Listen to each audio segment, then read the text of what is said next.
Hello everybody, Shafiq here, Shafiq the Empowerment Coach. I hope you're doing well here in YouTube land and your Wednesday is going well. And this is a great bit of midweek motivation for you. So this is your first time coming to me or seeing me.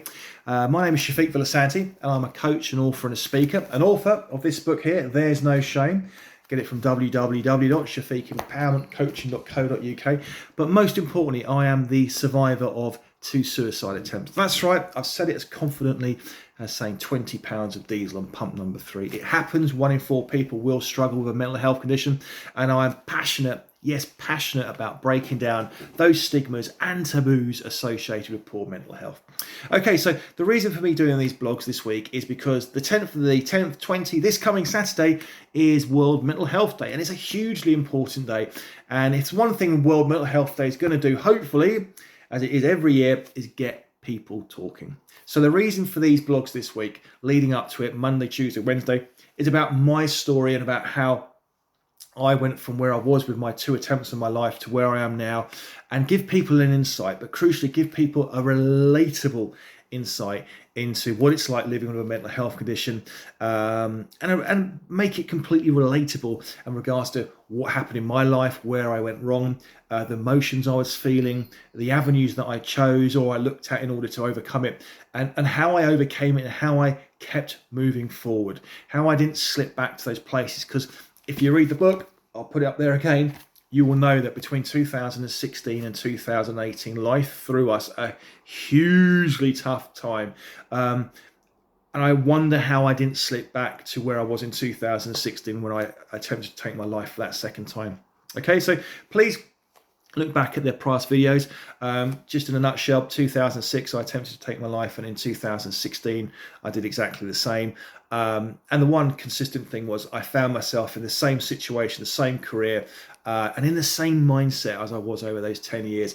And I hadn't addressed it, and I hadn't spoken to anybody about it. So in some shape, way or form, I was pretty much living a life based on what had happened in the past. Okay, so today we're going to talk about stopping the rot.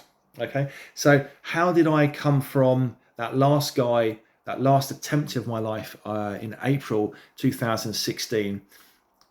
How did I stop feeling that way?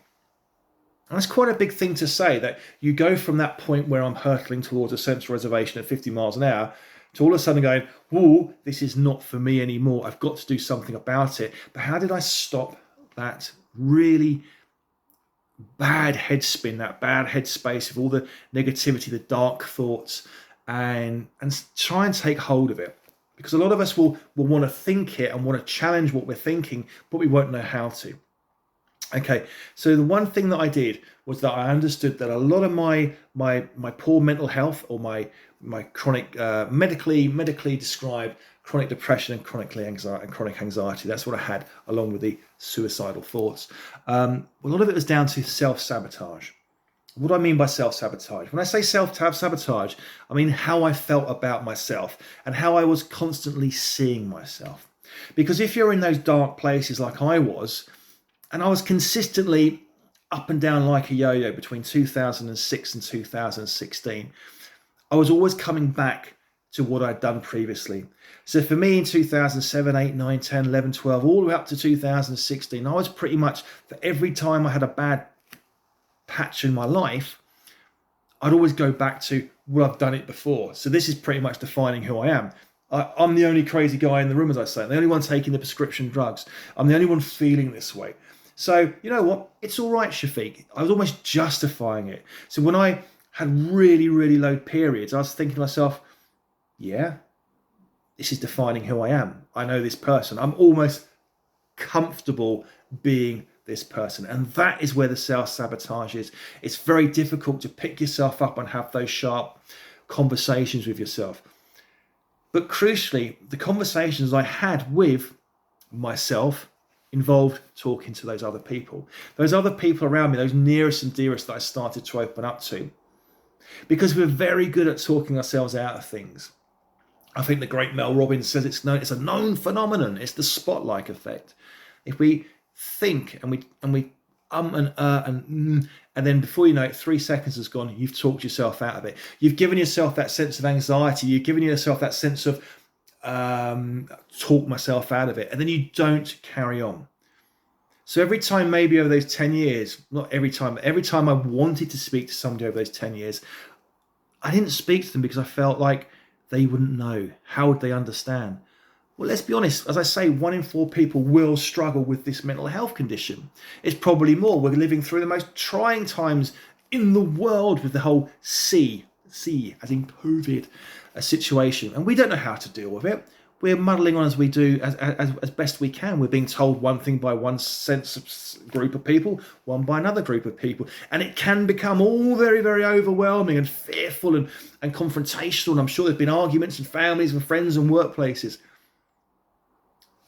But if we dwell on all this stuff that's going on, and we've got our one idea, our one focus, our one direction we're going to head in, and we keep concentrating at other stuff going on around us, we are going to self-sabotage.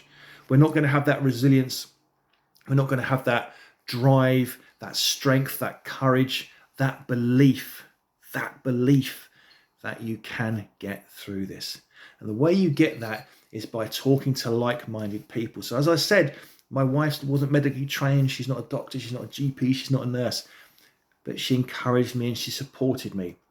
And that's when you have to understand that there are people out there that do have your back, that do have your best interests at heart, that aren't just wanting you to return back to the workplace, that aren't just wanting you to stay in the relationship because you've got the mortgage, that are wanting you to potentially break away from any financial decisions because you know it's crippling you.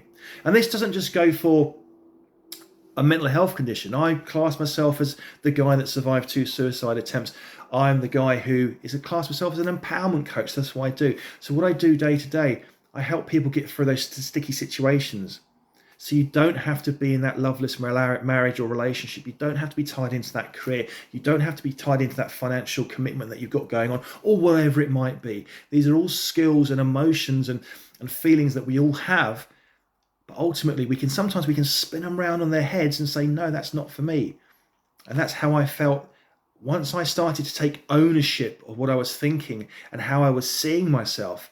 Then it was less chance of me talking myself out of it and self-sabotaging myself. Because if you're in a bad place, as I was, and I'd be in an industry where similar people are in a similar bad place, then guess what? They're not going to say great things. They're going to be, yeah, I know how you're feeling. Do you feel like this? Do you come home and feel like you've just let yourself down? You've let your team down, your division down, the company down? Do you feel like you've let your wife down? Yeah, I feel all that sort of stuff, and it's really tough. How are you coping? Well, I have a 20 Rothmans, or I have a 6-pack of Carlsberg, or, I take recreational drugs. This is how I deal with it. But what you're doing is you're not addressing it. You're not really dealing with it. You're running away from it. So you have to be very, very, very mindful of not self-sabotaging. By speaking to people, by speaking to yourself, by using positive words, by using positive images of yourself. I never knew in 2016 what I wanted to do. I spent 8 months sitting on that sofa in that living room over there, looking out the window.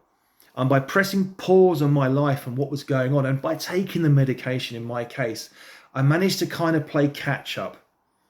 And then 8 months down the line, I thought, I'm ready to take something on. And then when I was directed to the groups, when I was directed to the psychiatrist, when I was directed to the GP and everything else that I did, it's all in the book. There's no shame.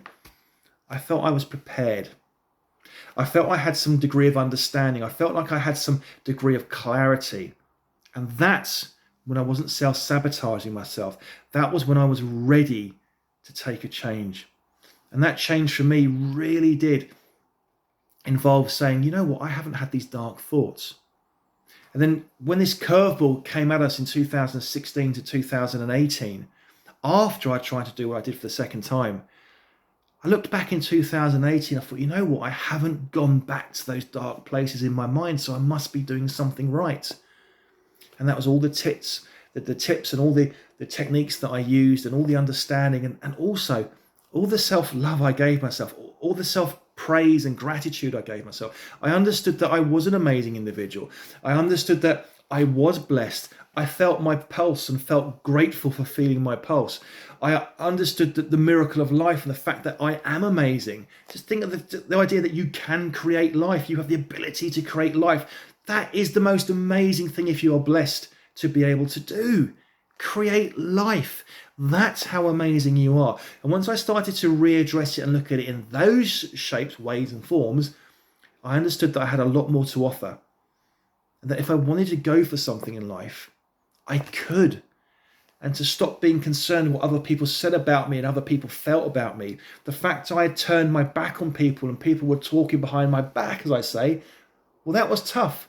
But then I understood that they're talking behind my back because I've left them a long time ago. And trust me, I've lost relationships, I've lost friends, I've lost family through all this. Because people aren't ready sometimes to see what you're doing. And it might challenge their way of thinking and they might feel uncomfortable. So straight away they're going, oh, I don't believe in it, because you'll never do it. There's nothing more satisfying than keeping like that strength and that resolve and that ability to keep moving forward. So my mental health was beaten by my belief, by surrounding myself with good friends, close and confidence, by taking the prescription drugs, by going to the GP, but crucially, as we ramp up the 10th 20 World Mental Health Day, by having those conversations and understanding that every time I looked back at what I did in 2016 was pretty much holding me up. So in 2006, so by the time 2016 came along, I'd been living with that. That was my skeleton in the cupboard. And that skeleton's always going to come out at some point. And it came out in 2016. So I had to get rid of it by saying, that is my past. This is now my future. And the past that has happened, gone, has no control and has no direction where I'm going to go. That's how I beat it. Have a great day. I hope this makes sense. But yeah, don't self-sabotage yourself.